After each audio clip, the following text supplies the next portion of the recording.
نہج البلاغہ کا خطبہ نمبر 153 ہے کہ اس میں چمگادر کی عجیب و غریب ہلکت کا ذکر فرمایا ہے۔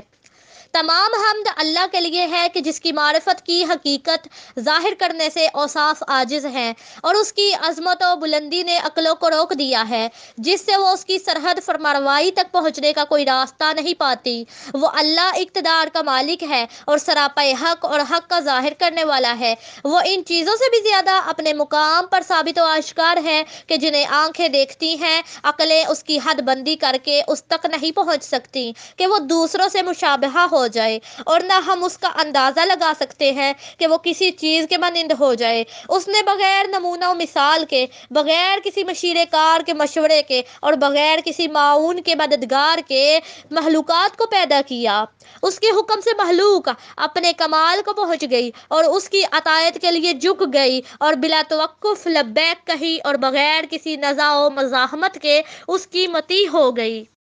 اس کی صنعت کی لطافتوں اور ہلکت کی عجیب و غریب کارفرمائیوں میں کیا کیا گہری حکمتیں ہیں کہ جو اس نے ہمیں چمگادروں کے اندر دکھائی ہے کہ جن کی آنکھوں کو دن کا اجالا سکیڑ دیتا ہے، حالانکہ وہ تمام آنکھوں میں روشنی پھیلانے والا ہے، اور اندھیرا ان کی آنکھوں کو کھول دیتا ہے، حالانکہ وہ ہر زندہ شے کی آنکھوں پر نقاب ڈالنے والا ہے۔ اور کیونکہ چمکتے ہوئے سورج میں ان کی آنکھیں چندیا جاتی ہیں کہ وہ اس نور پاش شعاؤں سے مدد لے کر اپنے راستوں پر آ جا سکیں اور نور آفتاب کے پھیلاؤ میں اپنی جانی پہچانی ہوئی چیزوں تک پہنچ سکیں۔ اس نے تو اپنی زوپاشوں کی تابش سے انہیں نور کی تجلیوں میں بڑھنے سے روک دیا ہے اور ان کے پوشیدہ ٹھکانوں میں انہیں چھپا دیا ہے کہ وہ اس کی روشنی کے اجالوں میں آ سکیں، کہ دن کے وقت تو وہ اس طرح ہوتی ہیں کہ ان کی پلکیں جھلک کر آنکھوں پر لٹک آتی ہیں، اور تاریکی شب کو اپنا چراغ بنا کر رزق کے ڈھونڈنے میں اس سے مدد لیتی ہیں۔ رات کی تاریکیاں ان کی آنکھوں کو دیکھنے سے نہیں روکتی اور نہ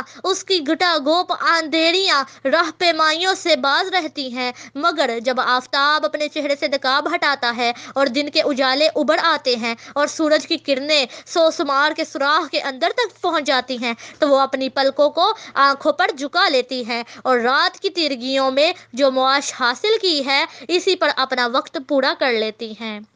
سبحان اللہ کہ جس نے رات ان کے کسب معاش کے لیے اور دن آرام و سکون کے لیے بنایا ہے، اور ان کے گوشت ہی سے ان کے پر بنائے ہیں، اور جب اڑنے کی ضرورت ہوتی ہے تو انہی پروں سے اونچی ہوتی ہیں، گویا کہ وہ کانوں کی لویں ہیں کہ نہ ان میں پر و بال ہے نہ کریاں، مگر ان کی رگوں کی جگہ کو دیکھو گے تو اس طرح نشان ظاہر ہیں کہ اس میں دو پر سے لگے ہوئے ہیں کہ جو نہ اتنے باریک ہے کہ پھٹ جائے، نہ اتنے موٹے ہیں کہ بوجھل ہو جائے کہ اڑا نہ جا سکے۔ وہ اڑتی ہے تو بچے ان سے چمٹے پڑے ہوتے ہیں، اور جب وہ نیچے کی طرف جھکتی ہیں تو بچے بھی جھک پڑتے ہیں، اور جب وہ اونچی ہوتی ہیں تو بچے بھی اونچے ہو جاتے ہیں، اور وہ اس وقت تک الگ نہیں ہوتے جب تک کہ ان کے اعضاء میں مضبوطی نہ آ جائے اور بلند ہونے کے لیے ان کے پر ان کا بوجھ اٹھانے کے قابل نہ ہو جائیں۔ وہ اپنی زندگی کی راہوں پر اپنی مصلحتوں کو پہچانتے ہیں۔ پاک ہے وہ خدا کہ جس نے بغیر کسی نمونہ کے، جو اس سے پہلے کسی نے نہ بنایا ہو،